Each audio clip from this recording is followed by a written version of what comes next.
Olá, muito bem-vindos. Estamos chegando com o Jornal da Mix. Eu sou Eudes Figueiredo, obrigado a você que nos acompanha mais uma vez. Estamos com os nossos comentaristas, Adolfo Padilha, Fernando Gessi, para comentar os principais assuntos dessa terça-feira. Como é de praxe aqui no nosso programa, na terça-feira não vai ser diferente, né? Nós vamos lá para os destaques dos nossos comentaristas. É com vocês. Fala Eudes, fala amigos da FM Mix, um abraço pro nosso amigo Jader, Alexandre Mota, Dr. Makes, deputado Mauro Bragato, que esses dias falou que estava nos ouvindo. E a dica hoje do destaque é, gente, vamos cuidar do nosso quintal, vamos cuidar da nossa calçada, porque o mosquito tá aí. Dengue volta com tudo, é perigoso, mantenha limpo teu quintal. Veja se tem água empoçada nas plantinhas. Veja se tem água empoçada em algum lugar da casa, porque o mosquito é violento e o mosquito está vindo com tudo. Cuide da limpeza do seu quintal para que todo mundo não pague com a picada do mosquito. Toca o programa aí, Eudes Figueiredo. Bom dia, Eudes. Bom dia, Padilha. Bom dia a todas as pessoas que nos acompanham aqui pela Mix FM. O meu destaque de hoje é para a ladainha, né, que parece que não para com relação ao TSE. Agora, o TSE negou 3 das 7 solicitações dos militares. Primeiro, provando aí um total desconhecimento dos militares com relação ao processo eleitoral. Por exemplo, uma delas é com relação à tal sala secreta. Não existe sala secreta. Existe um computador que centraliza todas as informações enviadas pelos TRS. O outro pedido foi que os dados fossem totalizados no TRE. Já são totalizados no TRE. E também para aumentar a amostragem das urnas. Para quem não sabe, em algumas localidades, a urna, o voto eletrônico é acompanhado também do voto manual. E depois eles fazem ali a comparação entre o que foi digitado nas urnas e o voto manual. E parece que os militares querem aumentar isso. Olha, a primeira coisa é que eu acho que eles estão se metendo em coisas que não são da responsabilidade constitucional deles. E se eles querem essa tal amostragem, faz o seguinte: pega vocês aí que têm uns altos salários e vão lá acompanhar a quantidade das urnas e das apurações manuais. Quem sabe assim essa porcaria dessa insistência já não acaba, porque vou te dizer uma coisa, hein, tem tanta coisa mais importante nesse Brasil, vamos ficar perdendo tempo com um negócio que já tem mais de 20 anos sendo utilizado. Só na cabeça mesmo de algumas pessoas que aquilo ali consegue ser fraudado. Mas vamos lá, toca aí, Eudes. E olha, ministros do Supremo Tribunal Federal terão uma semana cheia até o dia 20 de maio para decidir se o presidente da Câmara dos Deputados, Arthur Lira, é obrigado ou não pautar os pedidos de impeachment de Jair Bolsonaro. A ação foi impetrada pelo movimento Vem para a Rua.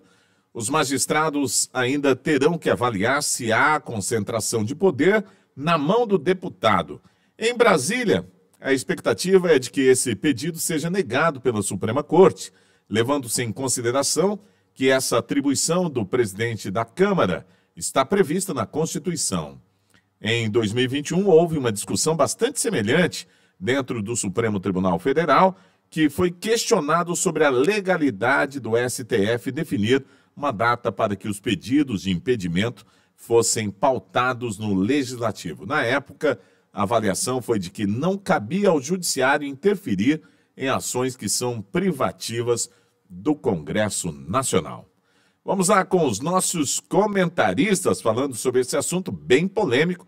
Será que o Judiciário vai querer interferir aí para fazer com que o Legislativo julgue as questões do impeachment do presidente Jair Bolsonaro? Será? Vamos lá, saber dos nossos comentaristas. Olha, eu não sei mais o que falta o STF. Eu acho que do jeito que está se comportando alguns ministros do STF, a gente não precisa mais ter eleição, não precisa mais ter fundo partidário, fundo eleitoral, não precisa mais gastar dinheiro. Porque agora eles estão se metendo, inclusive, até na economia, né? Alexandre de Moraes, dias atrás aí, aceitou uma liminar não deixando acontecer a redução de IPI. O STF hoje segue uma bancada militante contra o governo Bolsonaro, isso fica claro, é um partido de oposição que é muito perigoso. Quem fere a nossa democracia? E aí, Gessi, o que você tem para me dizer? Você que está aqui do meu lado. O que você fala do STF? Querendo agora o quê? Forçar uma abertura de processo de impeachment contra o Bolsonaro? Querendo o quê? Dizer ou o Lira abre ou nós te caçamos? Não é poder demais? Não é atravessar demais a régua que separa nos limites iguais os três poderes? Não é querer demais? E ainda a gente vê ministros dando discurso dizendo que o povo acredita neles para a soberania da democracia. É para acabar, né? É para acabar. Infelizmente, a militância ativista da toga está fazendo muito mal para a nossa democracia. Vamos aguardar para ver o que vai dar nisso, lá no final. Olha, Eudes, eu acredito o seguinte, não tem como o STF deliberar sobre um assunto como esse que cabe estritamente ao Congresso, ou presidente do Senado, ou presidente da Câmara dos Deputados. Nesse caso aqui, só para vocês terem uma ideia, o presidente já tem 143 pedidos de impeachment, a Dilma teve 37 pedidos, o Lula teve 68 pedidos.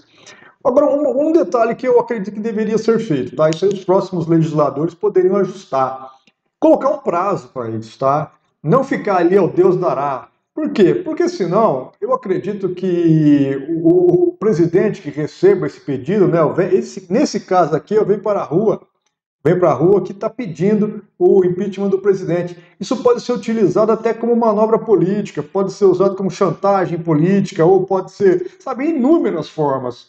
Então, eu acredito o seguinte, todo procedimento que seja colocado, todo pedido que seja colocado ali no Congresso, ele precisa ter um prazo para ser decidido.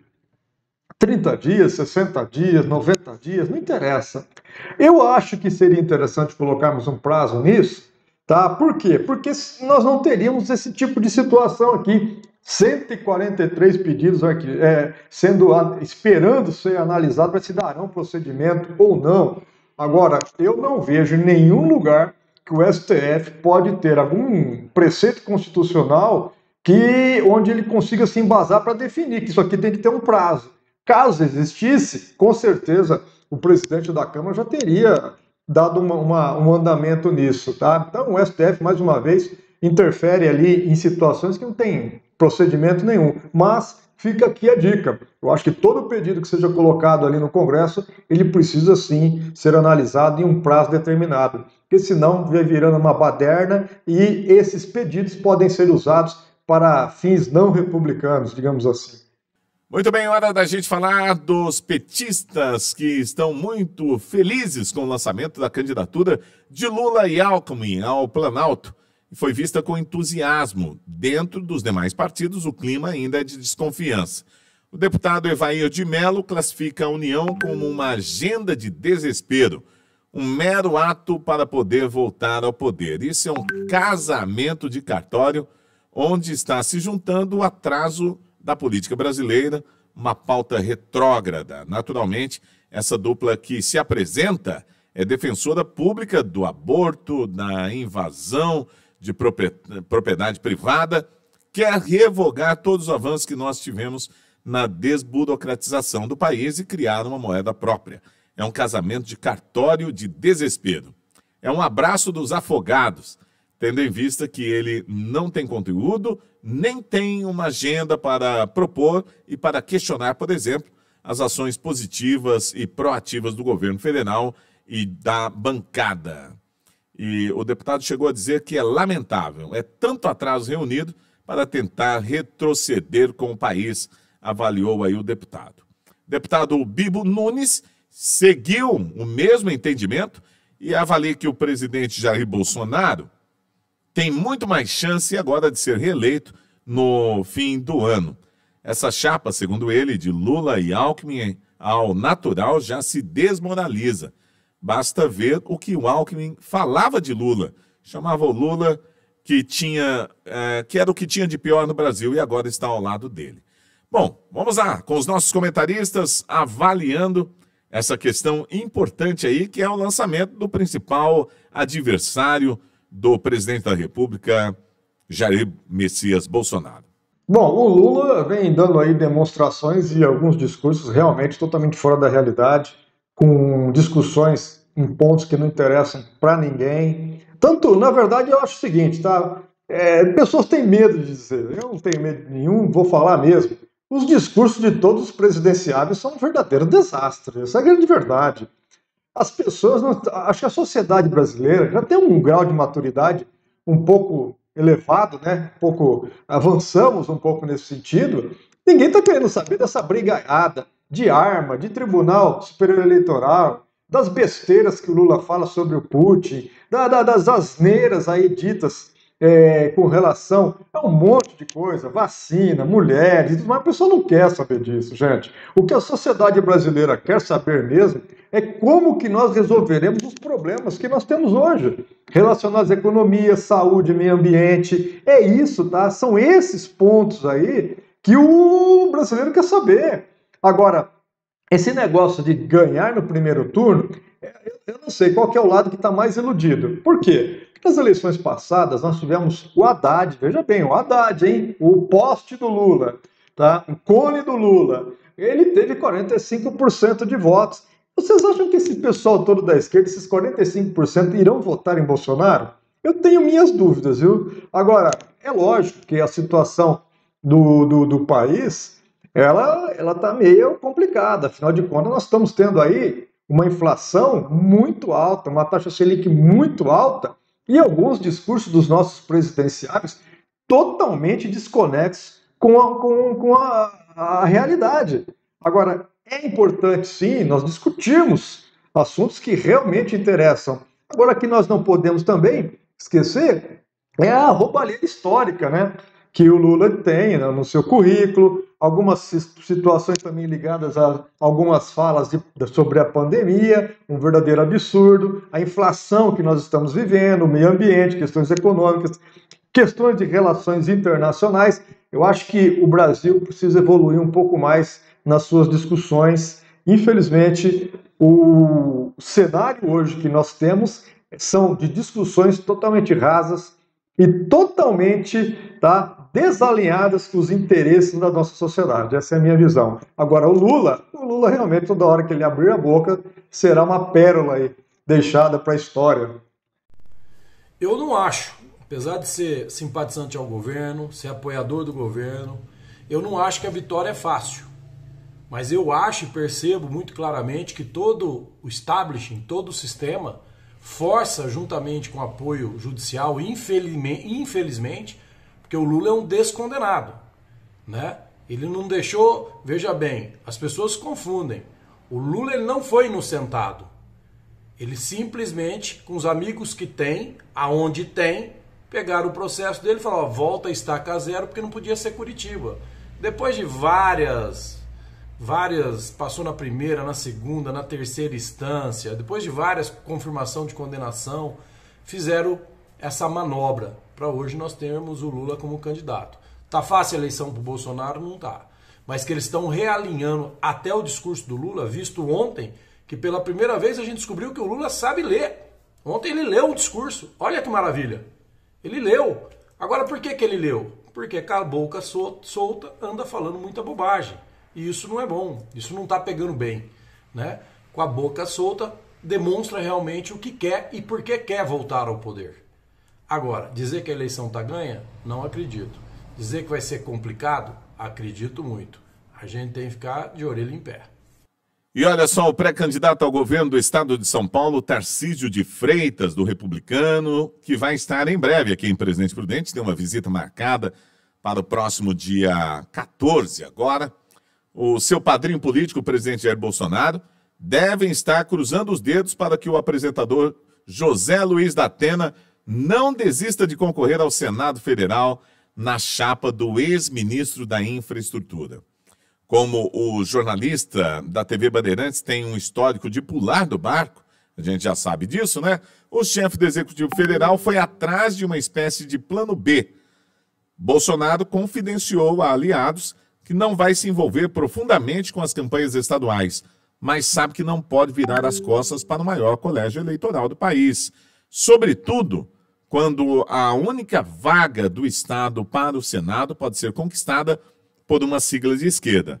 É neste contexto que a deputada federal Carla Zambelli, sua fiel escudeira no Legislativo, passou a se movimentar para ocupar o lugar de da Atena em caso de mais uma desistência em cima da hora. Porém, tem um problema aí. É que outra importante figura da base bolsonarista em São Paulo, a deputada estadual Janaína Pascoal, já havia colocado o seu nome à disposição para o pleito. E olha, eu tenho uma fonte, não posso revelar, né? A fonte a gente não revela, mas que conversou comigo ontem em um restaurante aqui de Presidente Prudente, garantiu que a Carla Zambelli, não vai para o Senado. Eu acho que é muito conflito para esse momento e vai perder forças se dividirem aí entre ela e a Janaína Pascoal. Mas na política a gente sabe que tudo pode acontecer, né? Vamos lá, comentando esse assunto, os nossos comentaristas. Olha, tem que se preocupar. O Datena toda vez é foguete rápido, né? Aqueles que você compra na festa junina, acende, sobe bonito, mas dura 30 segundos e acaba.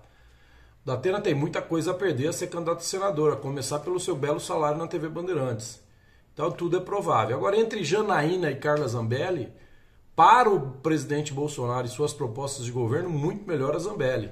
Muito melhor a Zambelli do que a Janaína. A Janaína é instável, né? A Janaína tem dia que ela tá... É que nem biruta de aeroporto, eu tenho a impressão. É muito inteligente, admiro a deputada Janaína, mas tem dia que ela tá de um jeito, tem dia que ela tá do outro. E não sei até onde isso é muito bom para um governo que pretende fazer mudanças ferozes e grandes no segundo mandato. Né? O presidente Bolsonaro tem um grande desafio no segundo mandato dele, caso seja reeleito. E ele vai precisar de gente que esteja ali fiel com aquilo que ele acredita que é melhor para o Brasil. Pessoas que às vezes vão ter que abrir mão daquilo que pensa para pensar governo, para pensar proposta, para pensar um objetivo proposto pelo governo que foi reeleito. Então eu acho que nesse caso a Carla Zambelli é a melhor opção para o presidente Bolsonaro caso o Datena venha a desistir. E eu acredito particularmente que o Datena desiste.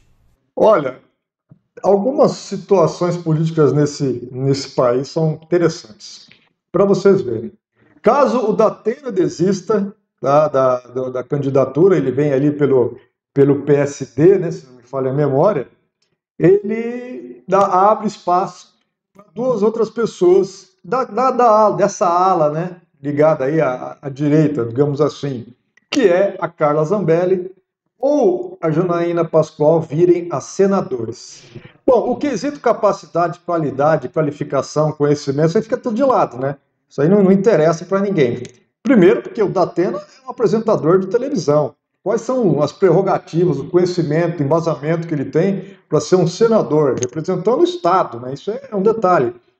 A Carla Zambelli, ativista social, totalmente ligada ao presidente, não tem dúvida alguma que se o presidente pode fazer a maior besteira possível, ela irá apoiar, não tenho dúvida alguma com relação a isso. E a Janaína Pascoal, sim, essa tem um conhecimento na área do direito, na área legal, já participou ali de embates muito grandes com relação aos governos, mas tem ali um probleminha que tem que ser equalizado. Ela também, às vezes, se excede um pouco, mas seria, eu acho que nesse contexto todo, Fields, eu acredito que a Janaína Pascoal ainda seja uma pessoa da qual representaria os interesses do nosso Estado e também do nosso país de uma forma mais equilibrada, de uma forma com mais conhecimento. Porque é diferente uma pessoa errar ali dentro do Congresso ou defender alguma coisa sem conhecimento do que errar com conhecimento, que eu acho muito pior, não tenho dúvida alguma. Mas nesse caso aqui, eu acho que a Janaína Pascoal é a pessoa mais indicada para representar o lado deles. Pode ter um fator aí que pode ser decisivo. Nós também temos o Sérgio Moro, que será vindo ali pela União Brasil. Ele poderá vir também a senador ou também poderá vir a deputado federal. Então é uma incógnita e seria uma pessoa muito bem votada em qualquer uma das posições que ele venha a ocupar. Mais uma informação, olha, Dallagnol diz que o STF esvaziou o combate à corrupção no Brasil. O ex-procurador da Força Tarefa, da Lava Jato, que também é atual pré-candidato à Câmara dos Deputados, Deltan Dallagnol, é candidato pelo Podemos, avaliou no final de semana que seria impossível iniciar uma operação de combate à corrupção. Dallagnol atribuiu a impossibilidade ao fim da prisão em segunda instância, o que, segundo ele, leva à impunidade e faz com que as delações premiadas não sejam vantajosas para os investigados. Ele disse o seguinte: neste momento é impossível uma nova Lava Jato, porque o Supremo Tribunal Federal acabou com a prisão em segunda instância. E quando você não a tem, você não tem perspectiva concreta de colocar os criminosos poderosos na cadeia. Foi o que disse o ex-procurador numa entrevista em São Paulo. Ele disse o seguinte também: somos os únicos, ou o único país com 4 instâncias e com uma grande chance de alcançar a prescrição ao longo desse tempo. Isto é, do processo se encerrar por impunidade. A gente já viu muito disso aqui no Brasil, né? Comentando os assuntos, vamos lá, os nossos comentaristas. Adolfo Padilha, Fernando Gesse. O Dallagnol agora, eu quero ver o que o Gesse vai dizer agora, né? Porque o Gesse, na cabeça dele, quem esvaziou a Lava Jato foi o presidente Bolsonaro, o governo Bolsonaro. Na verdade, o Dallagnol coloca os pingos nos i. Quem esvaziou a Lava Jato totalmente foi o STF. Foi os compadres e companheiros do ex-presidente Lula. Eles sim esvaziaram totalmente a Lava Jato. Eu ainda digo mais, o Sérgio Moro ajudou para isso. Ele colaborou com a narrativa da esquerda de que o Lula foi perseguido. Quando aceita ser ministro, sendo ministro, não toma as atitudes que tinham que tomar. Há de se lembrar aqui, famílias sendo presas, comerciantes sendo presos, e o presidente Bolsonaro cobrando ele de uma atitude, o que todos nós vimos naquele vídeo que obrigaram a mostrar, que eles devem se arrepender até hoje, porque ali nós vimos um presidente realmente brigando pela população, né? O Moro sendo atacado pelos hackers, fazendo até a gente duvidar da idoneidade dele durante o processo. O presidente Bolsonaro pega ele pelo braço, leva no Maracanã e levanta o braço dele. Um mês depois ele esfaqueia nas costas o presidente Bolsonaro, saindo achando que era um tanque de guerra e virou um traquinho. E tudo que nós já vimos que aconteceu com o Moro. Ele ajuda a alimentar a narrativa de que o presidente Bolsonaro foi perseguido. Olha só que fim do Moro. Olha onde ele chegou. E o Dallagnol, para desespero do meu amigo Gesse, coloca a verdade na mesa. O STF, de fato, esvaziou a Lava Jato e não o presidente Bolsonaro. Bom, isso aí não precisa ser nem bola de cristal para adivinhar e não percebermos, né, que realmente esse combate à corrupção no Brasil ele ficou meio que de lado. Primeiro porque nós tivemos a colocação de um procurador-geral da República que é totalmente alinhado contra a Lava Jato. Até que ele desmontou todas as equipes que faziam as verificações, faziam os acompanhamentos. Tudo bem, vai. Existe aí uma discussão que a Lava Jato teve alguns excessos. Concordo também, claro, teve alguns excessos. Mas, infelizmente, o outro lado, que é o lado da corrupção, o lado da pilantragem, o lado da sem-vergonhice, esses podem fazer de tudo, esses não tem problema, pode andar aquém da lei, roubar, meter a mão no nosso dinheiro, não esquecendo que eu sou uma das pessoas que tem uma tese que corrupção mata, tá? Vamos deixar aqui bem claro, corrupção mata, tá? E, agora, o juiz, que foi, no caso, o Sérgio Moro, e também o nosso juiz lá do Rio de Janeiro, que deram a cara, a tapa e foram, sim, responsáveis pela prisão dessa galera, hoje, se bobear, eles serão responsabilizados, presos e o dinheiro todo que for recuperado devolvido para os pilantras. Agora, o Dallagnol, claro que ele tem razão, não tenha dúvida alguma. Agora, por que nós não discutimos nesse país a prisão em segunda instância para acabarmos com alguns delitos? Afinal de contas, até então, nesse país, a corrupção compensa, porque são todos soltos, então compensa. Está aí a prova, né? Que realmente a corrupção compensa nesse país. E também nós temos a soltura.